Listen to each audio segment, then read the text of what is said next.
Samaritan law so people can call 911 and report an overdose without fear of criminal charges, and why SPD prioritizes fentanyl investigations and by working closely with our federal partners to arrest dealers and traffickers and seize as much product as possible. So far this year, the SPD has seized nearly 650,000 fentanyl-based pills. Last year, it's actually 10 times more than last year, where we seized 63,000 pills alone. And in 2018, we recovered fewer than 200 fentanyl-based pills. And the danger doesn't exist in the drugs alone. This year, our narcotics unit also seized 57 handguns, 9 rifles, and 4 shotguns, weapons that are no longer on the streets and in the hands of traffickers. Before I turn it over to Homeland Security, I want to remind people, especially parents, to speak with the children about not taking pills from anyone other than a trusted source. A young person at a party may think that they're taking a legitimate painkiller, but it's very likely it could be laced with fentanyl, and that pill could kill them. Again, thank you to our federal partners, including the DA who wasn't able to join us. I'd like to introduce Special Agent in charge of Homeland Security Investigations here in the Pacific Northwest, Robert Hamill. Thank you. Thank you.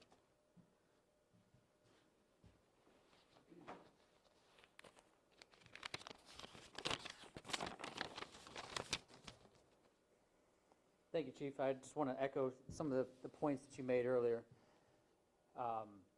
King County has had a record high for 2021, going to 331 fentanyl-related overdose deaths, more than double what they had last year. And those align with the statistics that we're showing in terms of seizures, with year-over-year increases. We're going from 3 times the amount of drugs seized that we've seized here in this region just 3 years ago. Every year it has doubled. But I want to highlight, the Chief mentioned us a great operational work last week. We really want to fold this into a broader initiative, a partnership that we started with SPD here at early summer when we really wanted to crack down on fentanyl flowing into this region for the summer. We called it Operation Bear Trap, and really we looked at a data-driven intelligence operation where we weren't necessarily reactive to overdose deaths. We still had to respond and backtrack those, but we really wanted to be proactive in identifying these individuals, these drug trafficking organizations that were moving these large quantities of pills into the region. And I think that looking at, just to give you a slice of some of the folks that we looked at that came up during this intelligence, roughly 120 individuals came up during our initial swath of intelligence. 92% of those had existing criminal histories. 65% of those individuals that we were looking at had 3 or more felony convictions. And so these guys were well versed in criminal acts within this region. And the results were just outstanding. As the Chief mentioned, we had some great results here on one of these operations. But in total, looking at 15 arrests, we had 880,000 pills that we took off in the King County region here since this summer. And most importantly, looking at going towards some of the supply issues, we took 9 pill presses off the streets right here in King County. And so just for context, those pill presses can crank out thousands of pills per hour. And so getting 9 of those off the streets, really, you should consider those individual labs that we ended up taking down, because that's where those were being manufactured, and $500,000 in cash. And I just want to echo what the Chief said again about the partnerships. Right now, we're all going through staffing struggles. My levels are low. I think all law enforcement is really trying to come together right now. But I think that the results have been spectacular by us coming together with the DEA, the HIDA group, with the multiple state and local law enforcement agencies. ATF, as you see, we've had just an exponential increase in the amount of weapons that we've been seizing from these individuals. And so being able to apply additional charges, trace these weapons to understand where they've come from is very critical. So we really appreciate the ATF's partnership in that. More broadly, I want to highlight the partnership with SPD and just the great work that the Chief has done in combating crime. We talked about the specific operation related to fentanyl, but all in all, in the past year, our 2 narcotics groups have just been really at it with 66 arrests and 36 firearms and $2.3 million in cash that collectively we've been able to work together. And so I'm proud of our agents, I'm proud of our officers that continuously go in harm's way to have really impactful results here in the city and broader through this region. I do want to talk about the violence and talking to my investigators and certainly the chief's investigators. As you can see here from the photos, there's a lot of weapons on the street, and each year we're seeing more and more. And anecdotally, in talking to my supervisor, they used to be able to encounter these guys selling pills on the corner of the streets, and that was all they were doing, was selling pills. Now, each and every one of them that they're encountering almost has a firearm every single time that they encounter these individuals. So your local pill dealer is not a local pill dealer. He is an armed drug trafficker, and that is the evolution of what has taken place that we've seen on the streets. And so that's why it's so critical that we get these guns off the streets. A majority of them are long guns, as you've seen here with the assault rifles, and many of them have been illegally modified. And so these are violent organizations that are coming in, and I'm just been proud of the partnership with Seattle PD for the results that are there. And I think what's most important is this operation is ongoing. This is not something that we're saying we've solved this problem. This is an ongoing effort, and we expect these results to just continue to grow.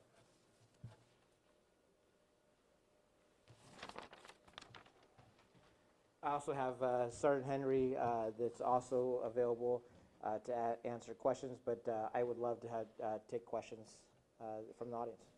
If we talk about this is flowing into the region, can we talk about where it's flowing in from and how you intend to stop or slow the flow? Do you want to? Yep.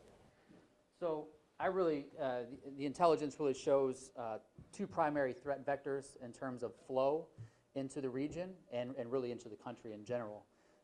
Primarily, a large amount of fentanyl is being manufactured by Mexican cartels down in Mexico, augmented with chemicals and substances that have been imported from China, Iran, and other countries that is then manufactured into fentanyl counterfeit pills down in super labs down in Mexico, and then carried across the border through various smuggling methodologies. As the chief mentioned, fentanyl is quickly becoming the preferred narcotics to be smuggled by the cartels due to its ease of smuggling, small size, low cost, but still gives a greater high than meth or heroin.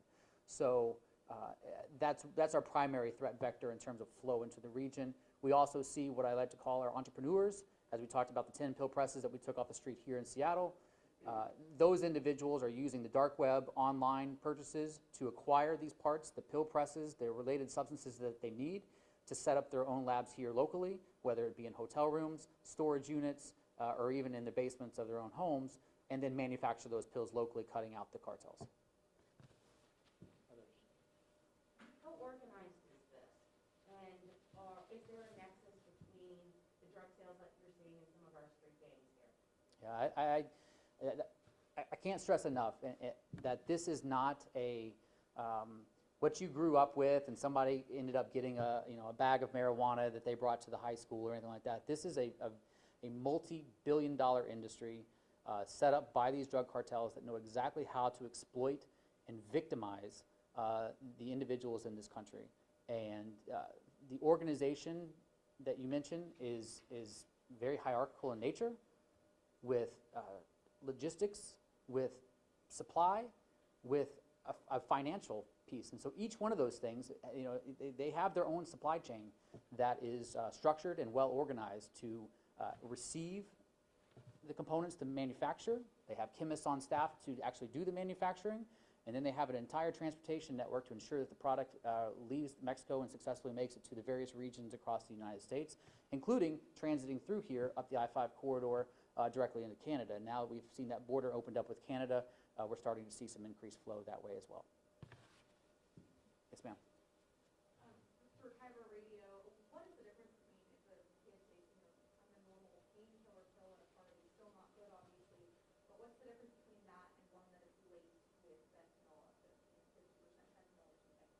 Yeah, so most of our the M30s, the Oxycontins, and stuff like that, those if they come from a lab, a legitimate source from a pharmacy, they don't contain fentanyl, and so that is the concern. Is that these individuals, the M30s are really the hot item that we're seeing on the streets right now. the blue pills that you see down there. The concern that we have is that the manufacturing process inserts fentanyl into it looks like a normal OxyContin, and then that's where you're seeing your overdoses due to inconsistencies in pill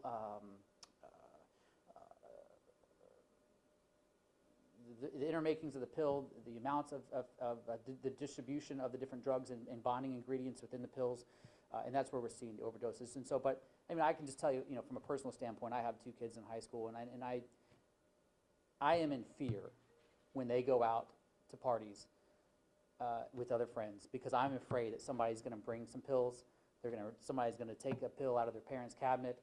They're going to find something, and one of those kids is going to die. We've seen that here in King County before at high schools where we've had kids overdose. It is a problem, and I cannot stress enough what the chief said about parents having these conversations. There are hundreds upon hundreds of resources available online for key talking points that you need to engage with your kids on.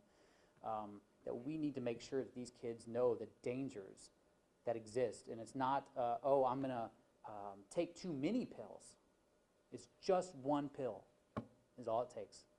But it's not just kids. I mean, No. Emmy's media line, and there's people in their 30s, 40s, 50s, 60s who are overdosing on these. So it's not just children, right? Absolutely. I mean, and the chief can speak to the local ones, but I would say that, and I really view it as the victimization, but all ages, all walks of life, all ages, all walks of life are being impacted by this. It is not just kids. It's a horrible story when a kid dies, but it's equally as disappointing when any person dies due to taking these counterfeit pills. I don't know, Chief. We have a crisis when it comes to our drug overdoses. Last year alone was one of our highest years for King County, with 525 drug overdose deaths. We've surpassed that with over 700. And there's also a lag in just identifying how many truly that we have, because they've got to get tested. And when somebody does die of a drug overdose, going through an autopsy, doing the toxicology report, sometimes there's like 50, 60 deaths that haven't been fully identified as a potential drug overdose. So we are already on a path, and over half of them are related to fentanyl. So this is it is literally the drug of choice right now that is literally becoming the drug overdose. So. You guys talked about, the pills being easier to smuggle, they're smaller, but do we always look different? So it's hard for somebody to tell what it's laced with. Is there any kind of sign that people can see to say, hey, that's fentanyl versus another pill? I'm going to speak to a couple things. We've actually had a full brick of kilo of fentanyl, so in a powder-based form. We thought it looked consistent with like potentially cocaine or some other drug. So we've seen it in just that pure form, but we've also seen it in the pill form, typically in the M30 pills, and typically, as Director Hammer had mentioned, in a blue pill. And so that's typically what we're going to see on the street. Not too long ago, just about a month and a half ago, we had somebody that had a backpack full of about 15,000 pills. And they left it at a hotel, and when he went to return, we made that arrest. And so that just tells you right now it's just everywhere on the streets, and mostly the pill form in a blue pill form. And I would just add that deception is what they're looking for. These are counterfeit pills. They are being stamped and branded as something else. And so the ability to just look at it and say, oh, no, this has a couple of weird little marks in there or something like that, it's not like that. I mean, they legitimately are stamped with the markings of another type of pill. Can you talk about the fun aspect of this all? Because clearly there are probably people at home thinking, well, I'm never going to take a pill, I'm never going to touch this stuff. Can you talk about how this spills out into the community, meaning these organizations that try to obtain money, drugs, weapons, and how it's impacting the regular folks here in Seattle? Yeah, my growing concern is just right now the violence that has occurred throughout the city. And when you have this many guns as part of an organized criminal enterprise, there's a huge concern. We've recovered over 1,000 guns this year alone, some of this from our operations is strictly related to fentanyl and these types of drug narcotics cases. But think about it. I've actually had I have a staffing crisis that have always continued to note, but I have a couple hundred less officers, but I actually am on pace to actually recover more guns than when I had 1,400 officers. And so that just tells you just how much guns are out there on the streets, and a big part is related to the narcotics stuff. Can you talk a little bit more about the guns? Do you think that tracing of them back to anywhere, or are they purchased locally? Yeah, so we are actually conducting what we call a trace report for the guns when they're recovered. But we do a testing of every gun that we recover, and we know that we have several hundred, or about a couple hundred guns that have been used in 2 or more incidences.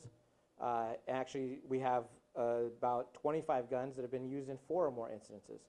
And so we know that when we start looking at several of the shootings, that it isn't just like a Seattle shooting. It's a shooting that happened in Kent or Auburn, as far away as even in Portland. And so we are working with not only locally, but with our federal partners on that as well, to track and identify where those guns are coming from, who is actually selling them. We look at straw purchases, federal firearm licenses, to also make sure that we're addressing that on the front end as well. So. 2 more questions. Knowing that these are Cartels essentially that are working behind this, how much tougher is it with the staffing issues that both of your departments now have? Yeah, and I think right now, because there's a staffing issue, when we actually have that partnership and we're able to leverage each other's resources, we can have good investigations that come out of it, and having significant recovery of drugs and guns. So we need to make sure that we maintain those partnerships, because if we hadn't, we would find ourselves not really being able to be proactively addressing this, and we could potentially see our overdose deaths higher, as well as the violent crimes also being extremely high as well. And we're already at that. I mean, we've had over 580 some shootings just this year alone. It's our highest amount of shootings and shots fired that we've done as far as tracking it. And so I think that by taking this many guns off the streets, just helps make a dent on being able to reduce that potential violence that we're experiencing. So can you talk to, like, the actual gun violence? I mean, are drug dealers being robbed and then people are being shot? Are they fighting over, like, how does it all work? Well, I think that honestly, to that point, we have a variety of different reasons why people are pulling out guns and shooting. We have anything from drive-bys to road rage to people that are literally trying to focus on the drug trade, and that is one component of the violent crime that we're experiencing. So taking out competitors, or? Yeah, I mean, you surely don't want anybody to be selling product in your area or have anybody else doing what, that affects your bottom line as far as money. And so they are addressing a lot of sometimes it's the small dealers that they're focused on, because they want to make sure that those small dealers are working for them rather than having them work for somebody else. And so that is part of the crime that does happen, the robberies that we experience of drugs and that kind of stuff. So right now, I can't give you exact numbers specifically to that, but I think when we start to have some of our our cases that we're investigating that really haven't been able to materialize with a lot of evidence, we have to look to those types of cases where people are being robbed for drugs and guns and other things that could be associated with this enterprise. How significant as these arrests and seizures are, it's kind of just be a drop in the bucket. We were just mentioning that as we were walking down and coming to this press conference, is that we're probably only literally hitting a small segment of the overall amount of drugs that are out there on the streets. And when we recovered a kilo of fentanyl, I mean, that just 1 kilo compared to what's probably really out there there's a lot of drugs out there. And that's a lot of concerns. It's a lot of concerns for, as you mentioned, it doesn't matter what age group, it doesn't matter what, whether you're rich or poor, it's going to affect all communities. But, I also want to stress the importance of also making sure our young people are protected and making sure that our parents are aware of, what's going on in their kids' lives, because, those are the ones that are really impactful to everybody in our community. And so we really want to make sure that we raise awareness of fentanyl overdoses, we raise awareness to how many pills are out there, and that they can, that are counterfeit, that they're made to look like something else other than a legitimate pill, and people are taking them and they're dying. And so, this is just one aspect of being able to recover them and being able to hopefully help save some lives in the long run as well.